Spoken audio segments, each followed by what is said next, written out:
Good morning and welcome to the Tech Central podcast. Today, I'm honored to be joined by Avsharn Bachoo, the CIO of Comair, and probably the calmest CIO you've met in a long time. Morning, Avsharn. Morning, Daniel. Thanks for having me. It's such a pleasure. Avsharn, being CIO of Comair comes with all of the challenges of multiple lockdowns and the impact that it's had on your industry. And you had just joined when all of this excitement began, but you certainly didn't let that get you down. And today we are going to be talking about the digital transformation journey that you've led and culminated in using technology to assist your team in maintaining. The first thing I want to talk around before then was joining this new team. The morale must have taken a little bit of a knock. How did you ensure that you were connected to your team in this virtual world? Overall, it's not easy to achieve high staff morale. And for the team, it takes more than just a salary to ensure that staff are motivated and engaged. When the second wave began to subside in Feb this year, we began to see a semblance of normality. However, the third wave plunged staff and the team back into uncertainty and again into remote working conditions. And I think when people move into these remote working conditions, that's when the worries and doubts start to creep in. But overall, open, honest, and transparent communication is the key. And it's important that both good news and bad news is shared to the team in order to keep up that high staff morale. And during that time, you seem to, while everyone is panicked and throwing their hands in the air, you seem to have taken advantage of this time to digitally transform the very essence of Comair. Do you want to talk to us a little bit about how this has come about and really gathered momentum within your organization? Because you inherited a traditional legacy business. And what have you got today? Correct. So when we started off probably about 8 months ago, it was a typical archaic legacy type IT setup. And what we've started doing is started the entire digital transformation process. So that process firstly started with defining what digital actually meant for us and the organization. And we've defined digital as the use of people, processes, and technology to radically transform the organization and to use technology to disrupt and to generate value. So from a digital transformation perspective, we started off first and foremost using a very layered approach. We started off right at the bottom infrastructure layer by starting off with our cloud migration, which in essence was the first step. So you've gone in and taken from the on-prem data centers. Did you go through an evaluation process, or did you just say cloud first, then data center, then on-prem? So it was important for me to first and foremost use an architectural pattern. And when we speak about architectural patterns, it's about using known solutions to different problem types. And what I did was that I started off using a continuum approach, whereby I took a standard pattern and then continuously evolved it to bring the overall tech stack to where it is today. So we started off using a layered approach with cloud as a base foundation, and then we technically evolved it from there. The airline industry tends to be very rigid and very regulated from the outside perspective. How did you get around that, breaking away from the legacy environment using this cloud architecture? Now, most organizations, including the airline organizations, try and predict the future. And then based on those predictions, build a very rigid IT ecosystem. Now, the secret sauce lies in architecture. You have to use architecture to drive your technology strategy. Now, very similar to building a house, you have to start with a target state blueprint or a plan so that you don't enter the house from the bathroom. And when we speak about this target state blueprint, it's important to have things such as abstractions, granularities, levels, layers, underlying structures, and views. In the same way, when you have a building plan, you've got different views for your house, for your plumbing, for your electrical systems, as well as for your cupboards in your kitchen. So you have to start off with a target state blueprint. Once that target state blueprint is in place, you then need to start with a common rail or a common chassis. And in our case, that common rail was a cloud. It's actually very similar to the way that they build motor cars these days, whereby you start with a common chassis and there are different bodies that are applied to that common chassis in order to get economies of scale. Okay. Once you've got a common cloud chassis, it's very easy to spin up different components of your infrastructure. So you can spin up different VMs, different soft network services. Thereafter, you can then start to take a very modular building block approach to incrementally add new software applications. Because once you've got that modular approach, applications can be snapped in and snapped out without disrupting other applications. This is a much more evolutionary method where best of breed of different applications can be used. From a CIO perspective, it's much easier to reimagine the business model. You can take existing pieces and build something new. In essence, you can imagine new possibilities and design your own future. It doesn't mean that there isn't complexity, though. This results in manageable complexity as opposed to accidental complexity. Okay. That manageable versus accidental is quite an interesting concept I'd like to circle back to. This multidisciplinary team that you've put together, how did your C-level counterparts buy into this? Did you just get the architects in, or did you give them a preview of your desired state in the business case right up front? Right up front, we started off with a target state architecture, and we built a 3-year view in terms of what the organization needs to look like in 3 years' time. Okay. And everything that we're going through is actually that transformation process to get there. So it all starts with the IT strategy. So when the naysayers come and they're panicking about what's happening next week, you just drive them back to the strategy as a point of departure. Absolutely. It all has to tie back to the strategy. And even that strategy needs to be broken up into components of your business strategy, your application strategy, your infrastructure strategy, as well as your data strategy. Did you have quite a big team pulling that together up front, or was it just yourself and the guys around the table? In essence, it was predominantly my Manco team, and we brought in partners to try and bring in any bespoke and specialized skills that the organization did not have. Okay. So it was hybrid in essence. Awesome. Avsharn, did you make any mistakes during this, A, putting down the strategy, and B, while developing it? And what did you do about that? Yeah. So I think there are always lessons learned. And I always try and look at it from a crawl, walk, and run type approach. So nobody starts running immediately.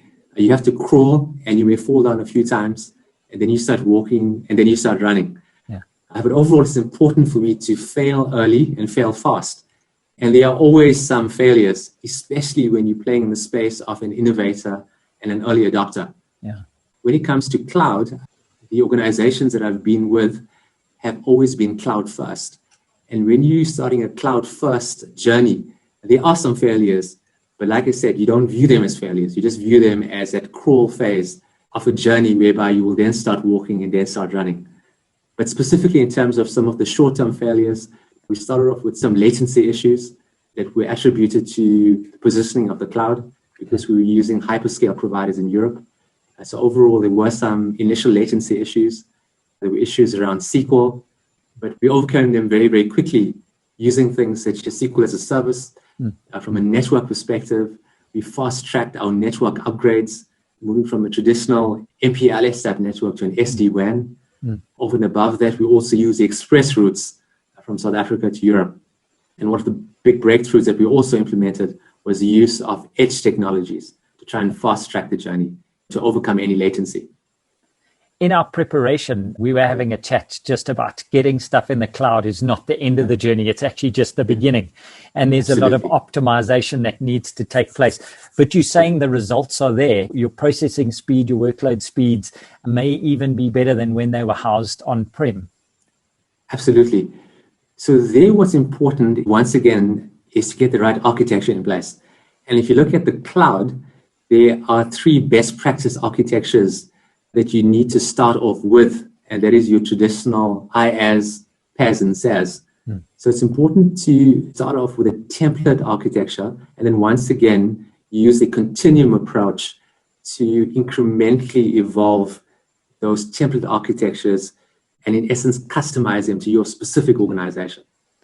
Okay. And I think a lot of lessons are actually built into those template frameworks. So that's adopt what's out there, roll it out, reflect on how it's performing, and then adapt it for yourself once you've become an expert at it. Don't try and adapt it before. Don't be clever. Absolutely. There's actually no need to, because many of these best practice frameworks have a methodical, incremental, and systematic component built in. And what you're actually doing in essence is that you're not reinventing the wheel, and you're improving your odds and probability of success. Another silly example is that if you look at the way houses are built around the world, far up in Northern Europe, you'll find houses with a very steep pitched roof.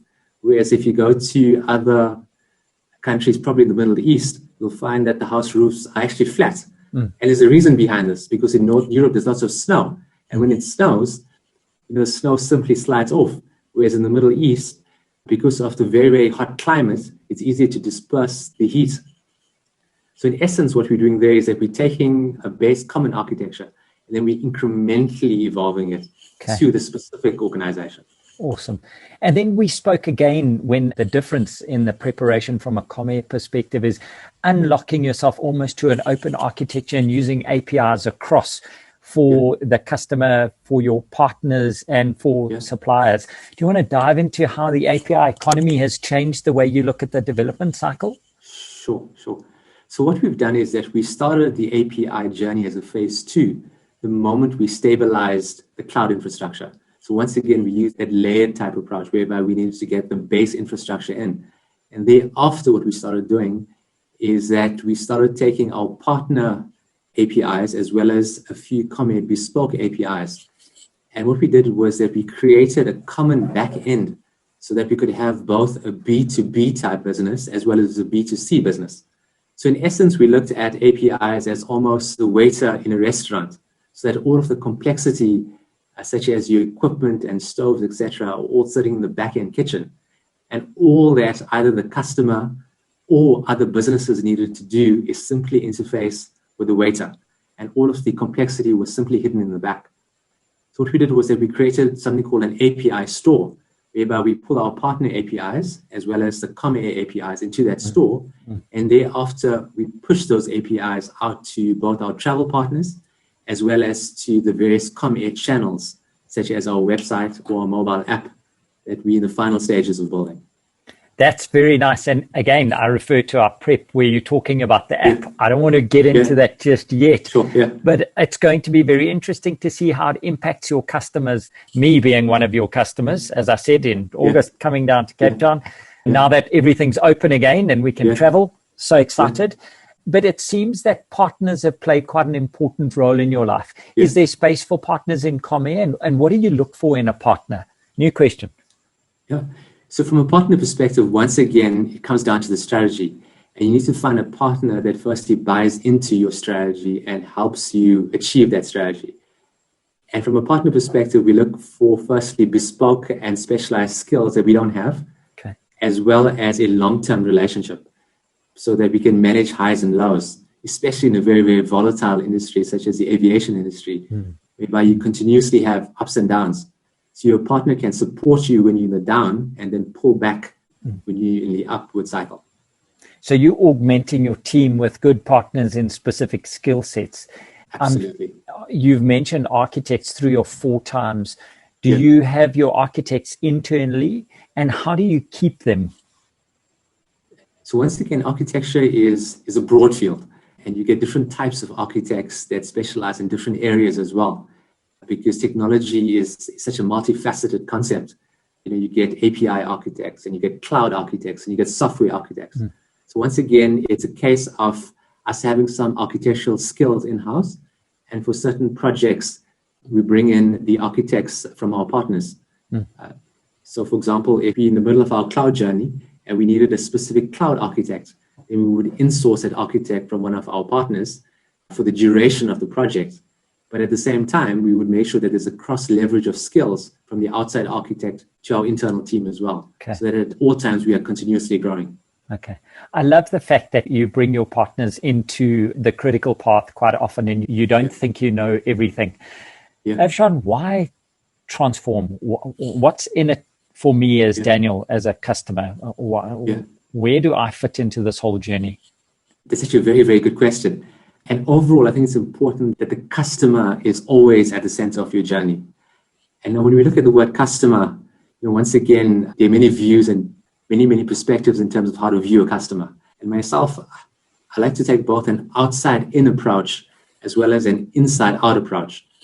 And when we look at things from the outside in, it's important to understand things such as your customer journey and your customer lifecycle. Have that customer-centric obsession and understand things like personalization and customization for customers. But right at the center of this whole concept of customer centricity is to clearly understand the needs, the wants, the fears, the insecurities and frustrations of customers and try and solve those problems first and foremost. And that's what the outside in is actually about, to try and understand those needs and solve for those needs. So you're solving for a need for me as a dad who's flying with his family, as a business person who's interacting with it, two different needs. But how does this digital transformation enable your marketing team or your sales team to engage with me? Yeah. So back to the example of Daniel.